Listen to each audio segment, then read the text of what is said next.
Hey guys, I'm here to show you how to, how I sew the pocket on to my newest sweater pattern. This is the Tonks Hoodie, coming soon. Well, it's probably here now if you're watching this video, but I wanted to do a quick little video to show you how I sew this on, because I know this is a beginner friendly project and sometimes sewing things together or on can be a little intimidating. So what I did is I placed the pocket right in the center, just tried to center up using this spot right here. And then I also did it 3 stitches up from the bottom. So I just counted when I placed it, I counted 1, 2, 3 here as I went along, making sure that wherever I placed it, there were still the 3 stitches leading up to where I placed the pocket.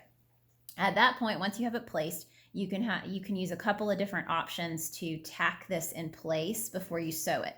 So I used a stitch marker up in this top corner. That's an option, but this is thick yarn, so some of the stitch markers may not work as well, but that's option number 1.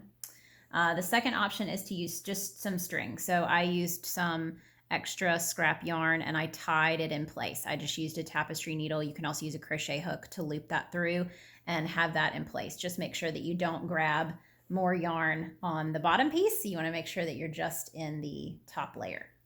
So for sewing this on, what I usually do is I'm going to sew on the bottom piece first. So to make sure that I have enough yarn, I measure it out based on the length, and then I add about half of that length or a little bit more. So that makes sure that I'm going to have plenty of yarn to complete that section when I sew that on.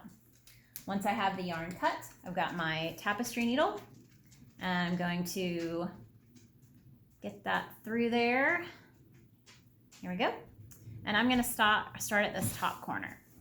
So here's where it gets fun. What I do, it's in sewing, this is called either a basting stitch or a tacking stitch. So you can also look those up.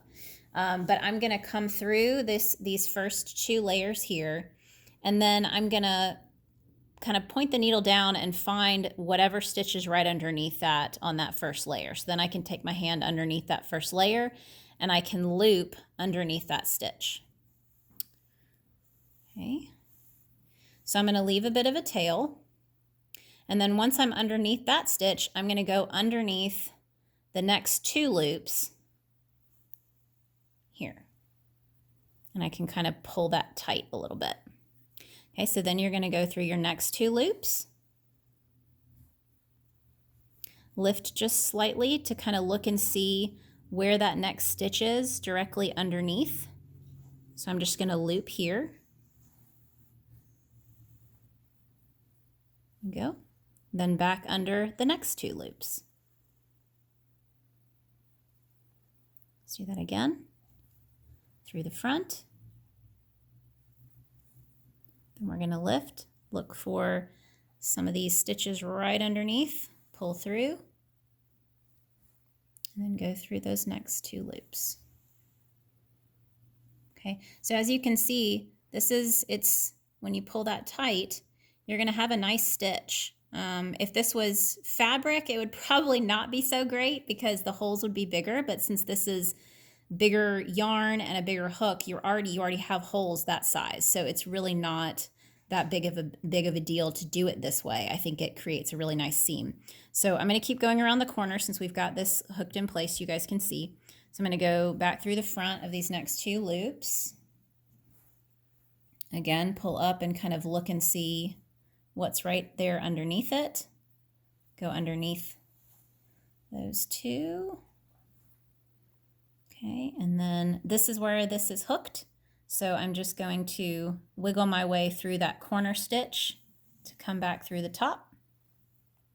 Okay, and then we'll be working back around the corner. So this, I could actually go ahead and remove this now that I've stitched through it, or your stitch marker, if you've got a stitch marker there. Okay, so here going back down through. And for this one, I'm going to look for these stitches that are right here in the corner, since that was that last corner stitch. So I'm going to move that yarn out of the way and come through that corner. Pull that a little bit tight. Not pulling too tight, but just tight enough so you've got a nice seam.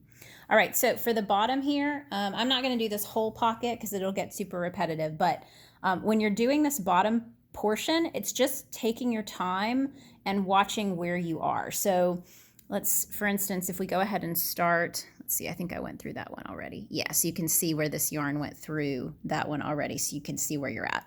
So I'm going to go through the next one. Go back down.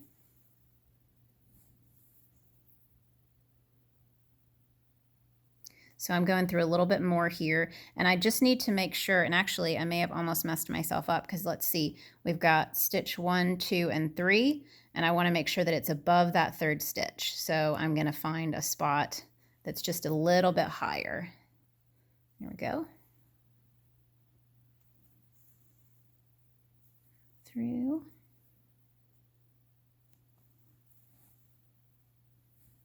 Okay, and you can lift up, you can see where that went through here, and I'm going to count 1, 2, 3, make sure that wherever I grab is above that third stitch.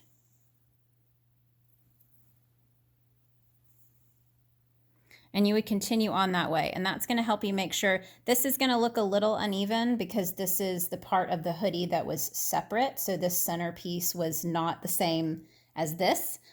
So this is where if you add a bottom border, that's going to help even that out a little bit, because even though it's the same number of stitches, you know, your gauge could be a little different here, and it's just a different part of that pattern. So you can add that bottom border when you get done. But I hope this helps. This is just one way to do it. There's plenty of different ways that you can sew this on. There's a lot of different options, but this is the one that works for me. And I think it's pretty nice for the thicker yarn because I think you can see the stitches easily. So I hope this helps, and I hope you enjoy making your Tonks hoodie.